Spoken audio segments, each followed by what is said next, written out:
கிறிஸ்துவுக்குள் மிகவும் பிரியமான தேவனுடைய பிள்ளைகளே, இந்த நாளிலும் கூட நேற்றும் இன்றும் என்றும் மாறாத தேவன் அவருடைய வாக்குத்தத்தங்களை உங்களுடைய வாழ்க்கையிலே நிறைவேற்றுவாராக, உங்களை சந்தோஷப்படுத்துவாராக. வேதத்திலிருந்து ஒரு வசனத்தை வாசிக்கிறேன். எரேமியாவின் தீர்க்க தரிசன புஸ்தகம் 31வது அதிகாரம் 9வது வசனம். அழுகையோடும் விண்ணப்பங்களோடும் வருவார்கள், அவர்களை வழி நடத்துவேன். அவர்களை தண்ணீர் உள்ள நதிகள் அண்டைக்கு இடராத செம்மையான வழியிலே நடக்க பண்ணுவேன்.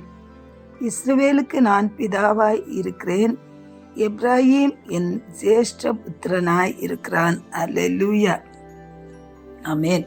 தேவ சமூகத்தில் நீங்கள் ஒருவேளை இந்த நாளில் அழுகையோட கண்ணீரோடு கூட நீங்கள் விண்ணப்பம் பண்ணி கொண்டிருக்கலாம். ஒருவேளை தேவன் உங்களுடைய விண்ணப்பங்களுக்கு செவி கொடாதது போல, ஒரு பதிலும் திருப்பி வராதது போல நீங்கள் ஒருவேளை உணர்ந்து கொண்டிருக்கலாம். ஆனால் ஆண்டவர் உங்களுக்காக வழிகளை ஆயத்தம் பண்ணி கொண்டிருக்கிறார். அந்த வழிகளில் இருக்கிற இடரல்களை எல்லாம் கர்த்தர் எடுத்து போட்டு இடராத செம்மையான பாதையாக, சமனான பாதையாக கர்த்தர் மாற்றி அதிலே உங்களை நடக்க பண்ணி ஜீவ தண்ணீருள்ள நதிகள் அண்டைக்கு கர்த்தர் உங்களை வழி நடத்துவேன் என்று சொல்லுகிறார்.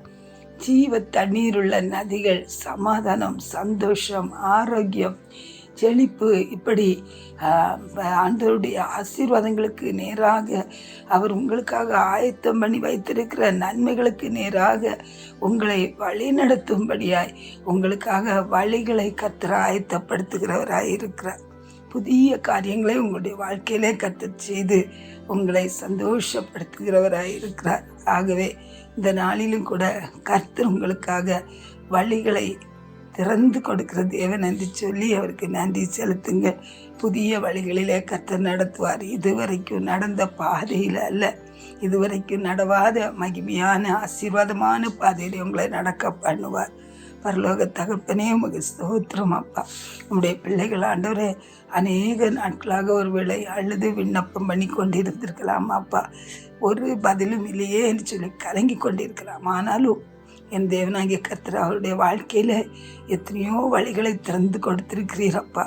எத்தனையோ காரியங்களை கர்த்தர் செய்து ஆண்டவரே அப்பா உங்களுடைய நாமத்தை அவர்கள் மகிமைப்படுத்தும்படி, சாட்சியாய் நிற்கும்படி கர்த்தர் காரியங்களை எல்லாம் மேல் போட்டு இதுவரைக்கும் நடத்தி இருக்கிறீரப்பா. இன்னமும் ஆண்டவரே பிள்ளைகளுடைய வாழ்க்கையில மகிமையான காரியங்களை செய்வீராக.